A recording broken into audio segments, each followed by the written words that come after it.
People, I hope you guys are having a good day. I'm Dr. Boyce Watkins from Your Black World in the Black Business School. And let me get set up here. There we go. All right, so I hit the right button.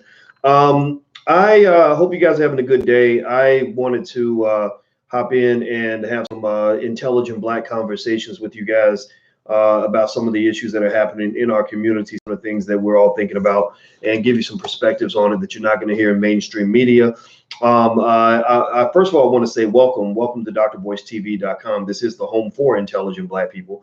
So if you're not Black and intelligent, you may want to get the fuck out, because I'm probably going to say something that will offend you, or at the very least confuse you. So given that we're all here and we want to be smarter Black people as a result of our conversation, let's get it cracking. All right. So first I want to say hi to everybody. Larry B, Chester, Freddie, in for L, Althea, Fred, Righteous One, Janine, Anthony, Black Enterprise, Max Steele, Twan, Kim Jones, Denise, hello, Glam Gypsy, and Gilbert, and Chris, and a whole lot of other people. I see John Doe, Sabrina, a lot of the usual suspects in here. So it's good to see everybody. Shout out your city, please. Shout out your city, so I know what city you're coming from. That always gets me interested in knowing like what city you came from and all that good stuff. And also welcome to the Black Enough crew as well. All right, so let's just jump right into this. Hit the thumbs up button. Please hit the thumbs up button. That's very, very important. Hit that thumbs up button also, and share this video if you can. That will really help us a lot.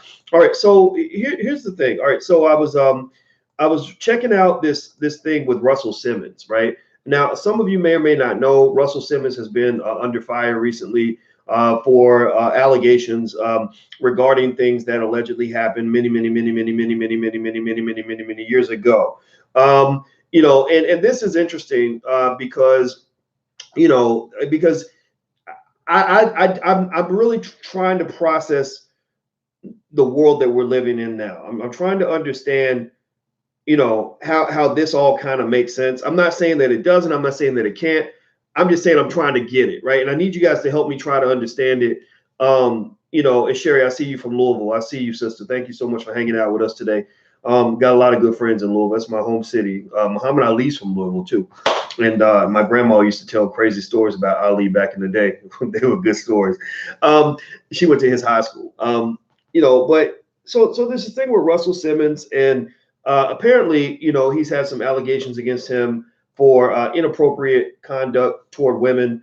You know, some sexual stuff that he's been accused of, and it goes way back. I mean, some of these accusations literally happened when Dougie Fresh was like a teenager, like so long ago that a lot of y'all wasn't even born yet. You know, so long ago that the internet was just a fantasy and a figment of somebody's imagination.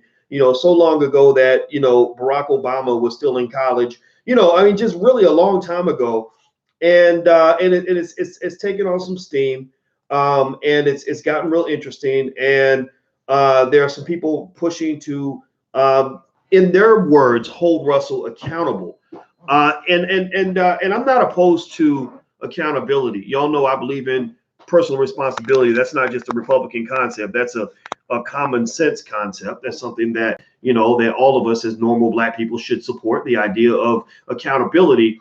But, you know, at the same time, I'm a deep believer, you know, in truth and honesty, you know, and fairness, right? Justice, right? Justice doesn't just mean that you believe anything that someone says, you know, when they claim to be a victim. Justice means you find out the truth and you work within the context of the law to make things right, to remedy the situation, right? So that's what justice means to me.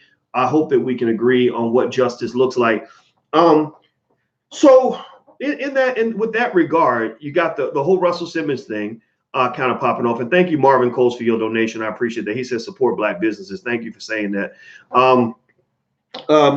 You know, I'm really trying to figure this out, right? So the story with Russell, one of the ones that I'll read to you. Now there's other accusations out there. Other people have said things, and that should be considered. It says here in Hollywood Reporter, it says that Russell's now living in Indonesia. The music and television industry veteran is headed for a key showdown in California court on August 15th. For about a year, Russell Simmons has been facing allegations of sexual misconduct from multiple women. This month, the co-founder of Def Jam made a declaration under penalty of perjury in a civil suit brought by an anonymous Jane Doe. He says, quote, I am horrified at the false allegations made against me in the complaint. I do not know and I have never heard of the plaintiff. Her allegation that I committed sexual battery and threatened to rape her son is absurd, shameful, and untrue. So she's saying that he threatened to rape her son, which is like, whoa, that's, okay. I have never had non-consensual sex with plaintiff or anyone else. So, what people are kind of saying about Russell in the midst of this lawsuit, which is a $10 million lawsuit, I guess we kind of have a world now where people feel that money is the right way to resolve anything, right? Like, you've gone through something, someone pays you enough money, then that makes it better. Or if they wronged you in some way, they should pay money. It's not like community service. It's not like an apology. It's not, like I'll make it right. It's like, I'll give you money. And so give me money because you did me wrong. And I'm not saying that that's wrong. I'm just saying that leads to a lot of interesting questions that come to my mind. Because y'all know finance and money is my thing, right?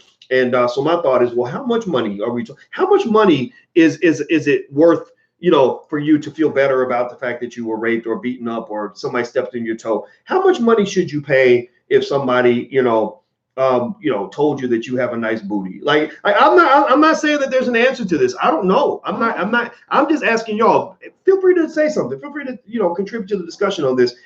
How do you even make that decision? And how do you make sure that you pursue justice, true justice, right? True justice does not mean, let's just find out who's being accused and let's go get them. Let's just take anybody who's accused, let's just chop their head off in public and punish them in public. No questions asked, no evidence, no nothing. That's not really justice. That's not justice. Even if you get the right guy, that's still not justice. So we got to make sure we're clear on that, right? The way the law is supposed to be designed is that it's not what you know, it's what you can prove.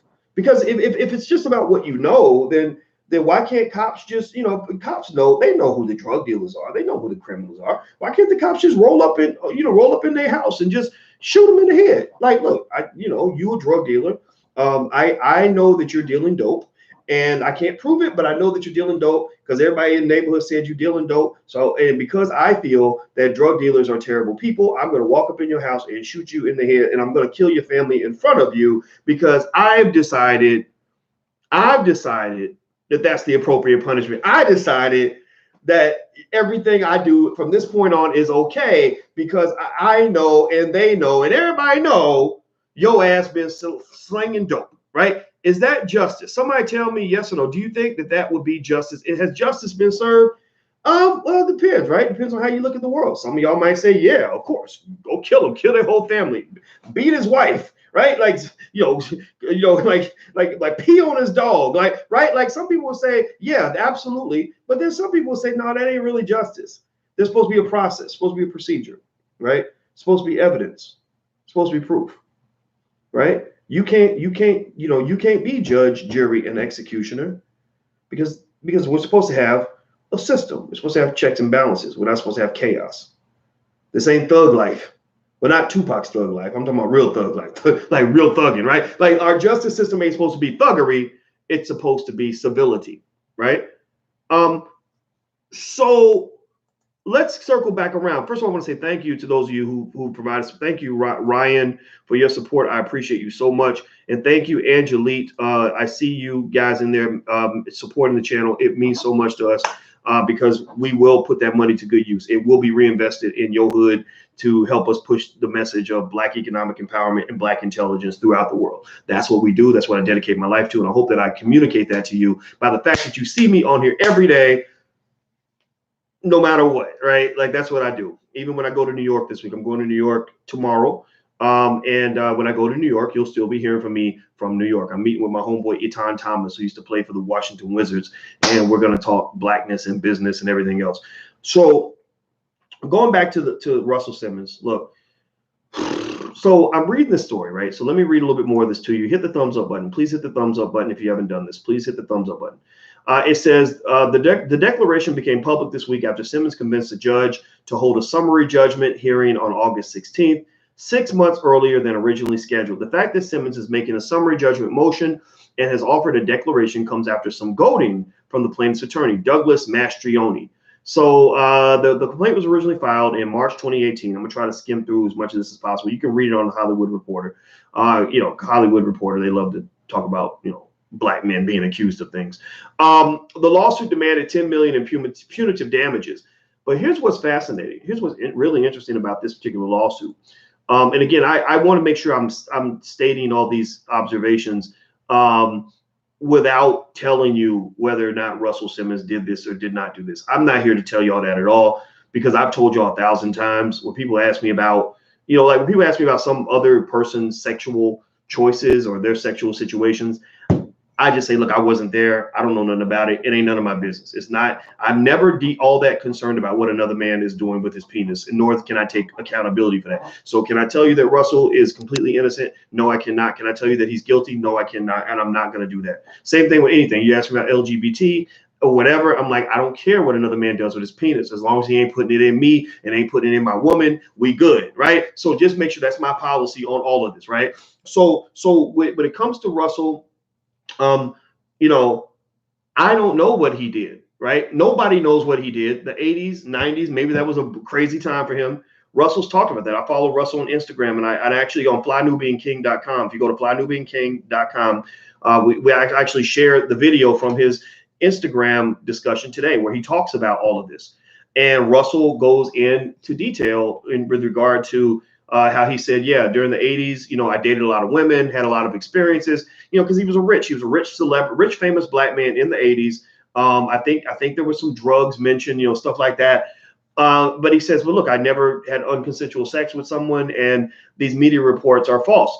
Now, here's the thing, though. What I don't like about that discussion is that I'm not really sure what the benchmark is supposed to be before a black man has to go out in front of the world and defend himself, right? I'm not sure. Like, what's the benchmark? Like what has to occur if there's no evidence and somebody just says, you did that to me? Like I see Yvette Cunningham is in here. So, if I say, Yvette Cunningham, that old raggedy ass woman came up in my house and she raped my puppy.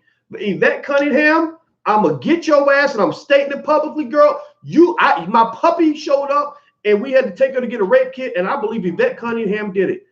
How obligated should Yvette feel to go on social media or go on television and defend herself? How obligated should she feel? Does Yvette have the right to say, no, I didn't rape your puppy, and if I did rape your puppy, then prove it. Give me some evidence. Show me video of me going up in your house and putting a garden tool in your puppy's behind, or whatever it is that you think I did to your puppy. I assume Yvette is a female name, so she may not have the right equipment to do something like that, or I would say the wrong equipment. You shouldn't use your equipment for anything like that, just so you know, right? But seriously, like at what point, like how much does Yvette have to say to defend herself? Should she even be required to do that? Should she be forced to do that when there is no proof?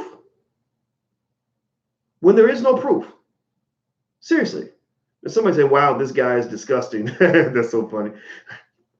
Anyway, if there is no proof, at what point does the accused have to backpedal and say, I didn't do it. Let me prove to you I did not do it. That's a really tough thing to prove. I'm a mathematician. We used to do mathematical proofs all the time, right? And one thing I can tell you is that, it is much easier to prove somebody did something than it is to prove that you didn't do something, right? It's very difficult for you to prove. Like if you say, Boyce, I think you're an alien.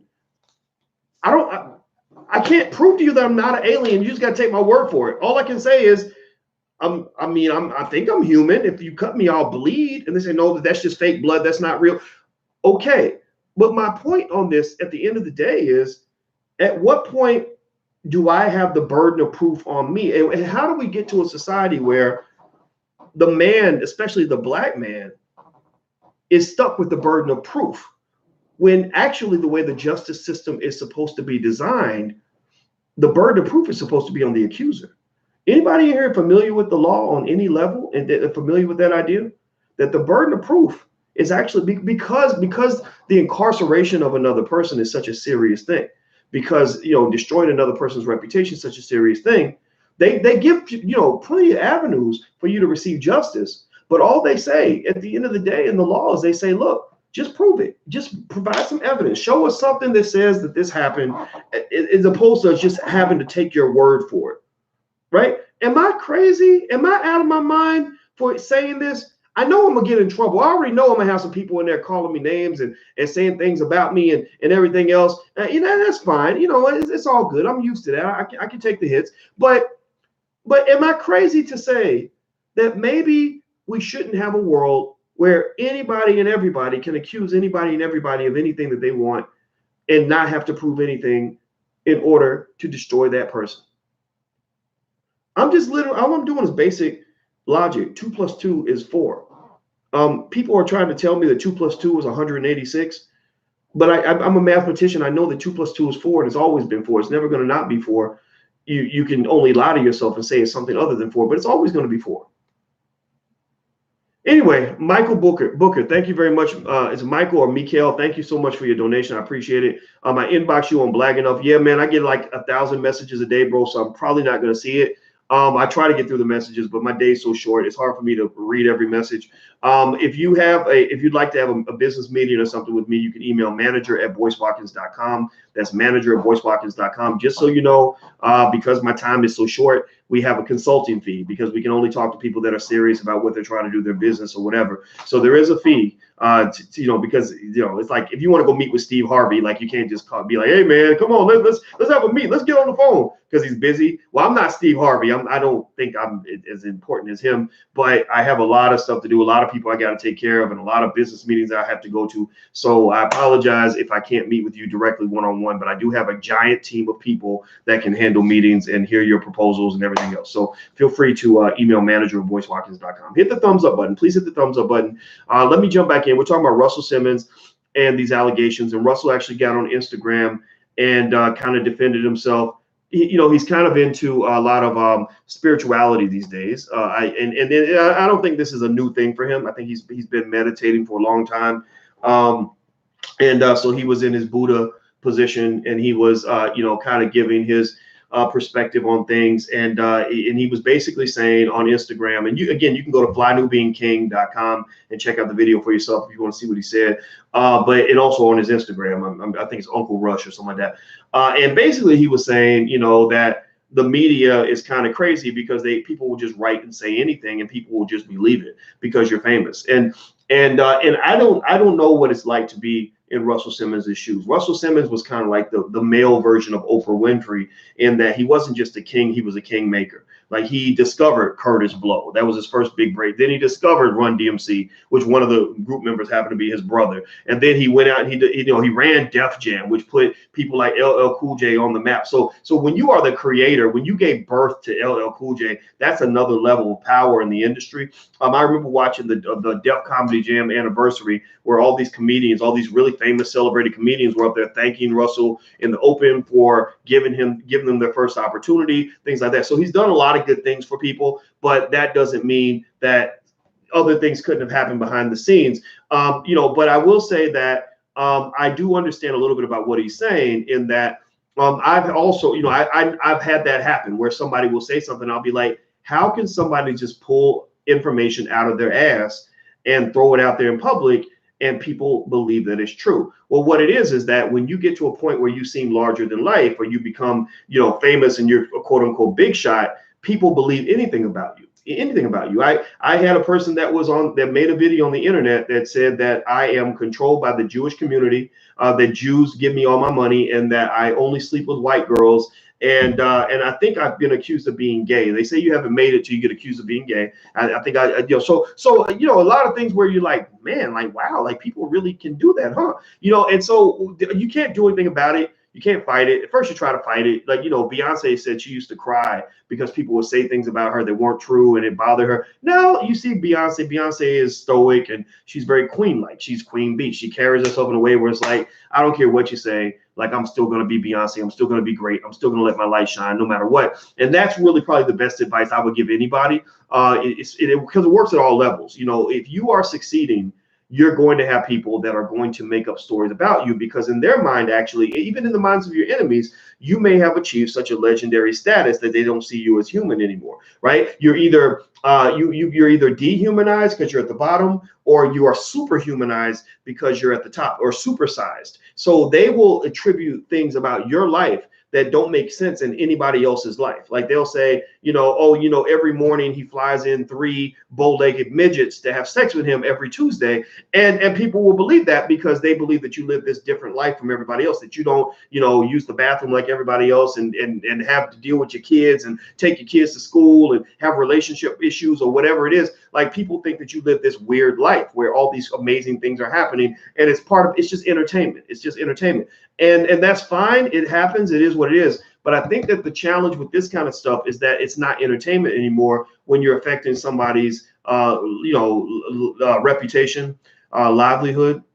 Like I imagine with Russell, he has close friends now that don't know what to think. Like when you've been accused of being a rapist, that's a very heavy allegation on a man, because now no one feels like they can trust him anymore, because they're like, well, what if even if there's only a 2% chance that you might be a rapist, I still don't want to fuck with you because there's that 2% chance, right? So I'm afraid of you, right? So with Russell, I think the interesting thing is that Russell went from being this beloved, cherished figure, and I saw Russell up close in terms of how he operated.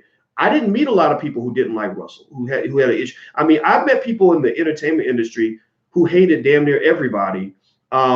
And they would get around to Russell, they'd be like, nah, but Russell cool, Russell real cool, and how do I know that? Well, I know Russell slightly. Like, I know him well enough that his number is somewhere in my phone. Let me see I'm not going to show it to you guys. Let me see if Russell's number is in my cell phone.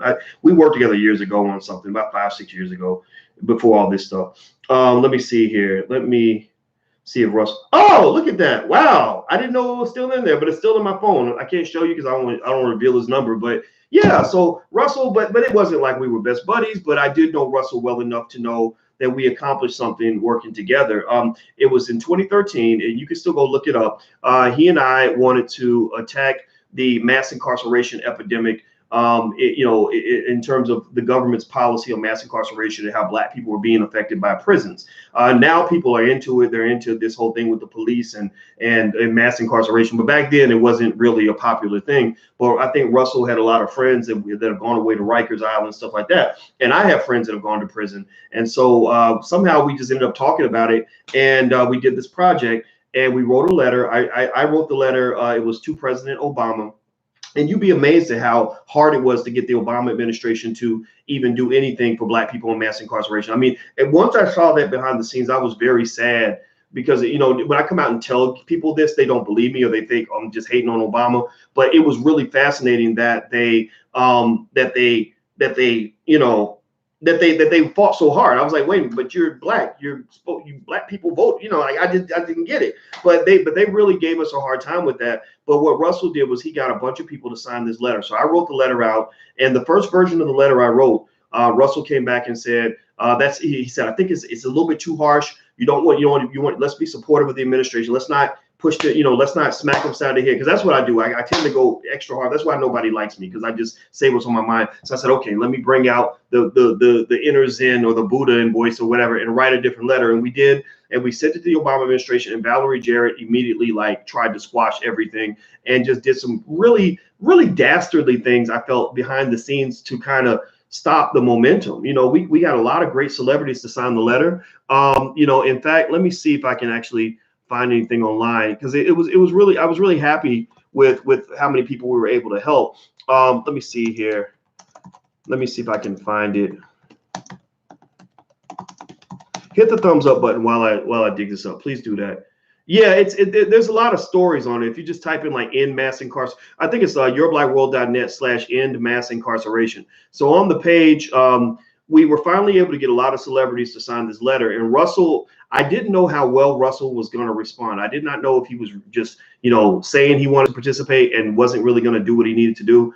But he actually really stepped up to the plate, and I have to give him credit for that. And I do that publicly just to let you guys know that this was the personal experience I had with him.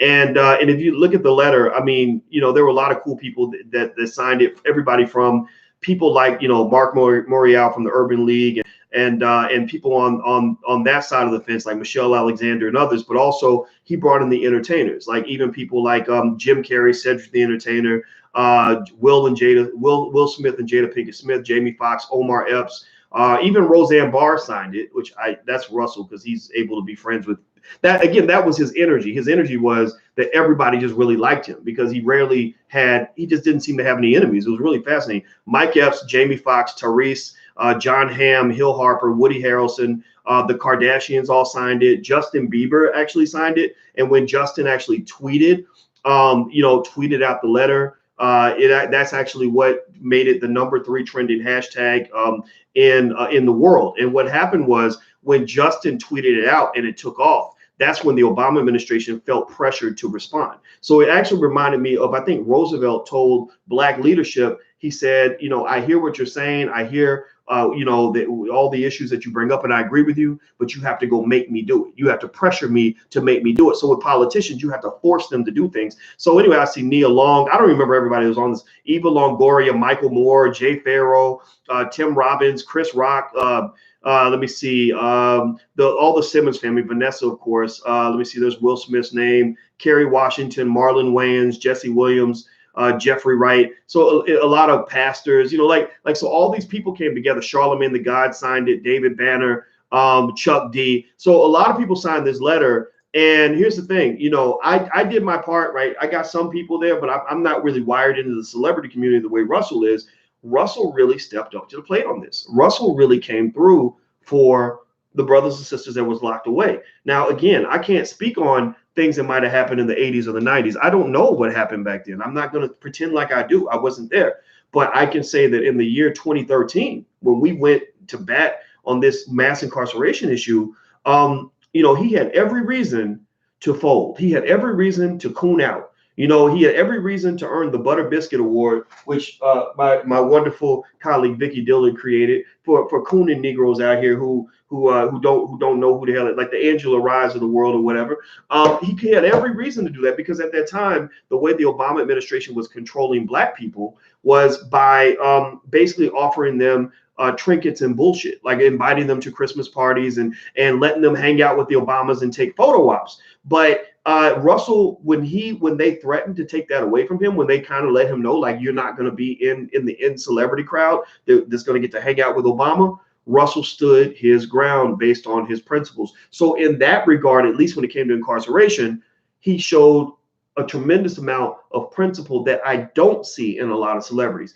The same way I could tell you that story about Russell, being a principled guy, I could tell you 1,000 other stories about celebrities I met who were not principled at all. Like I tell you guys, like, stuff that I see every now and then. Some stuff I can't tell everything, but like when I told you guys, when I met Angela Rye and we were going to invite her to be part of the All Black National Convention because we thought that she was, kind of good and up and coming, and we met her and her energy was so bad that we just instantly on the spot said, I don't want to be close to this lady. This lady is full of herself. She thinks she's the shit. She's disrespectful to everybody around her. At least that was the feeling that we got at that event.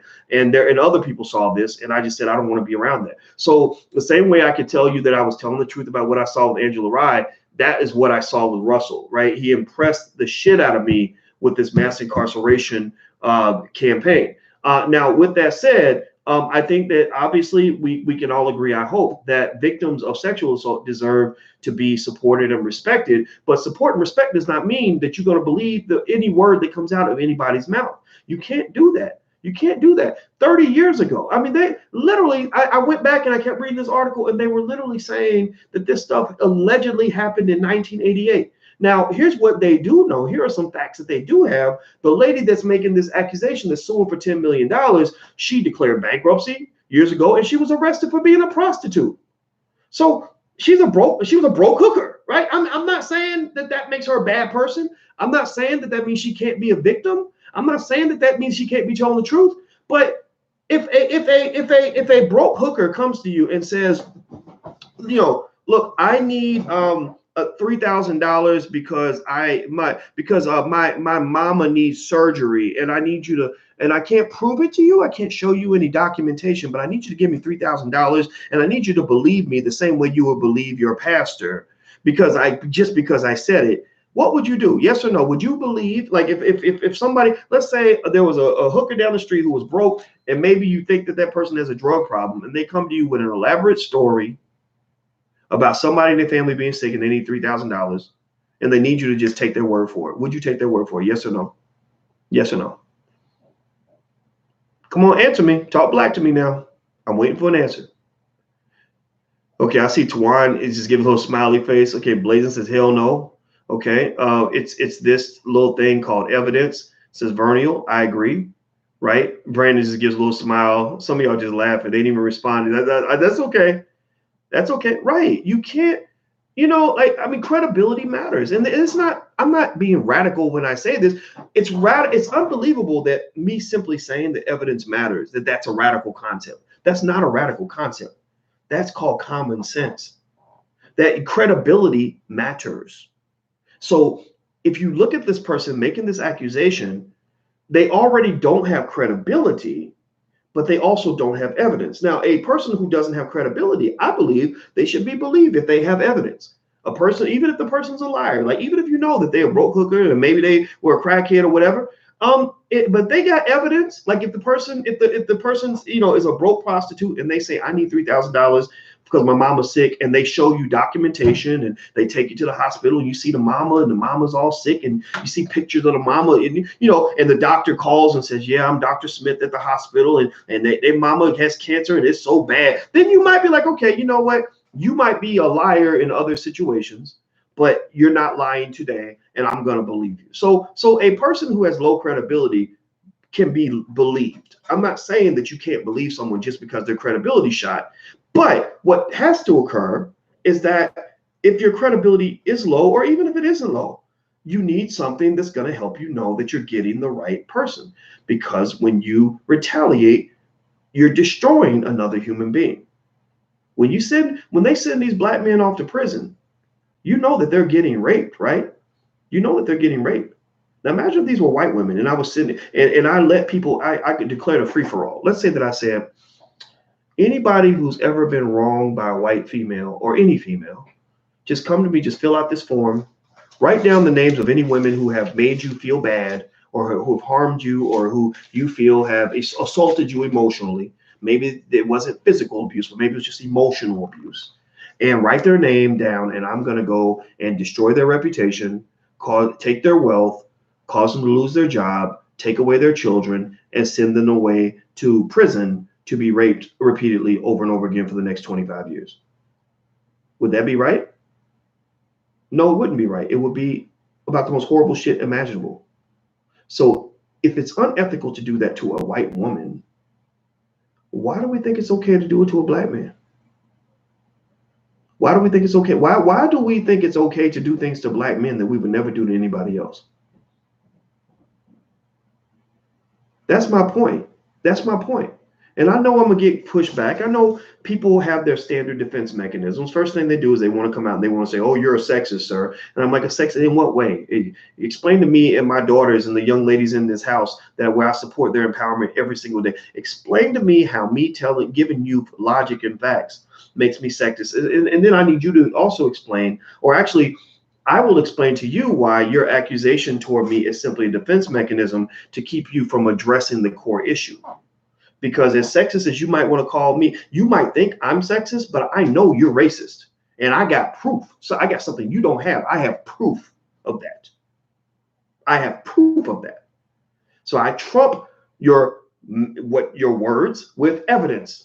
I'm not even going to fight you dirty, because I know I can't fight dirty. I'm a black man. I can't go and accuse somebody of anything and expect people to believe it just because I said it. I know that, right? So as a black man, I know I got to do twice as much to get half as much, but I'm willing to even play that game, because they say truth is like a lion. You don't have to defend it. You just let it loose and it will defend itself. So going back to Russell, here's the thing. As much as it kind of pains everybody to say this, the reality is that if things allegedly happened in 1988, if you're 30 years old or younger in this room, you were not even born in 1988. In 1988, we were 4 years away from Bill Clinton getting into the White House. We were 7 years away from the first Million Man March. In 1988, Michael Jackson was the biggest entertainer in the world. 1988 was a long time ago. In 1988, the fastest man on earth was Ben Johnson. He had not yet been busted for steroid use. In 1988, I think Beyonce was a baby. So how are you going to pull up something from 1988 with no proof and not even explain why you never said anything until now? I mean, yeah, you could give reasons why, and I might respect those reasons, but but the thing about it is, I just don't get that. You said nothing in '88. Well, unfortunately, there's nothing we can do for you. Do you know how many bad things people did to me in the 1980s or in the 1990s?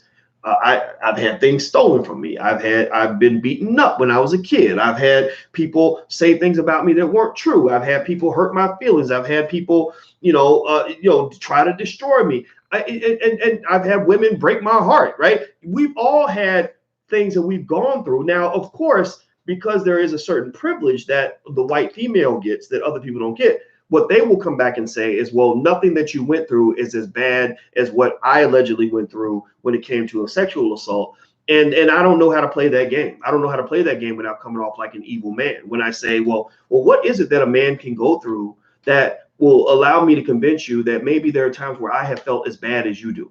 Like what is there no space? Is there nothing I can say that happened to me? Like if I tell you I was beaten to an inch of my life and had all my money stolen and my family taken away from me and falsely incarcerated, does that still not match what you might have went through when you're talking about a date rape situation or whatever it might have been?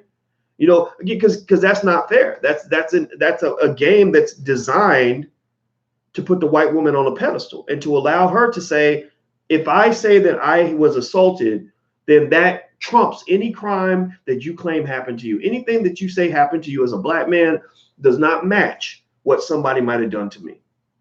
Right? So that I don't even want to play that game. I don't even like playing the game of, well, my trauma is worse than your trauma. All I'm trying to say is that trauma goes all the way around.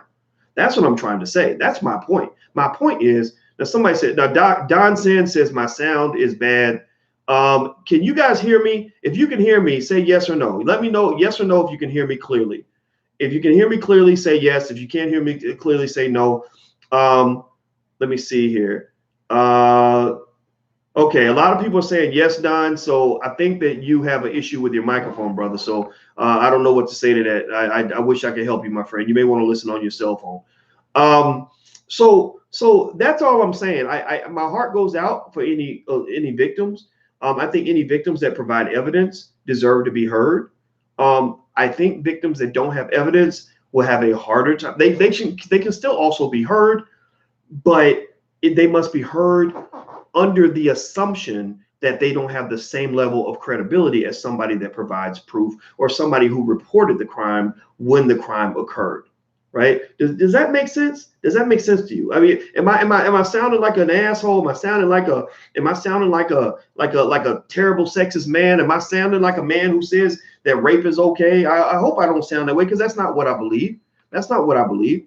But I think that we need some common sense injected into these conversations, and I'm okay with stepping out there, even though I know that makes you a target. That I know that's going to make people accuse you, of being something that you're not. Oh, Dr. Boyce hates women and this, that, and the other. Well, somebody got to speak up for these brothers. I'm serious. Not speaking up for them in the point where you're saying that everybody's innocent, but speaking up to the point where you say, well, we got to have some fairness in this process. There's no fairness here. This doesn't make any sense.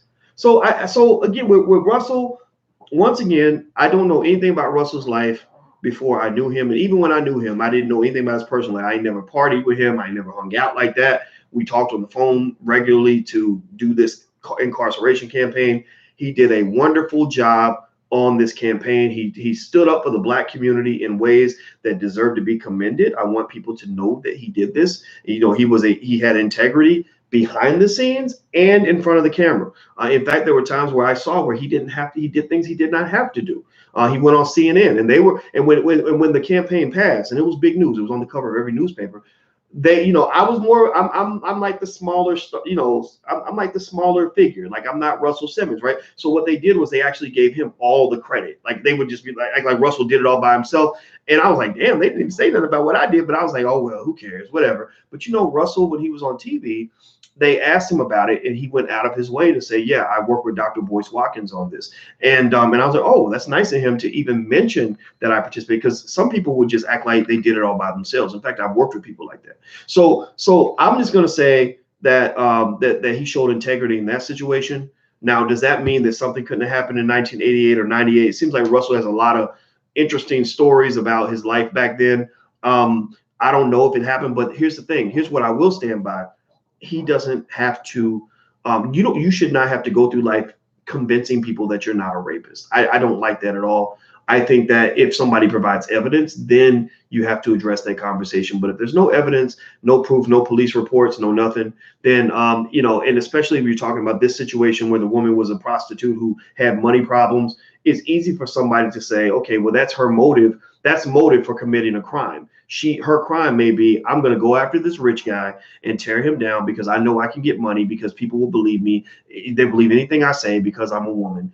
And if anybody has a problem with me saying that, then you should probably leave my channel right now, because I'm sorry, I'm not going to give you the lie that the liberals will feed you in order to get you to vote for them. I'm just not going to do it. I'm not going to participate in none of that nonsense. So anyway, that's it. Those are my thoughts on Russell Simmons. Hit the thumbs up button. Please hit the thumbs up button and subscribe. If you want to support intelligent Black media, we can always use your support. Please feel free to be a patron at intelligentblackpeople.com. That's intelligentblackpeople.com. And as you guys also know, some of you were commenting on this shirt. You guys know I wear some smart alecky black shirt every day. You can actually go to Black Wealth Tees, Black Wealth Tees, TEES.com, blackwealthtees.com. You can take a look at these shirts. And also, if you want a free e-copy of my book, It Takes a Village to Raise the Bar, you can go to drboycewatkins.net. That's drboycewatkins.net. So please hit the thumbs up button. Make sure you subscribe. I'm out of here, guys. And leave your comments in the chat. Let me know what you think about this topic, and I'll address other topics as well. So I'll see you soon. Have a good day. Talk to you later. Peace.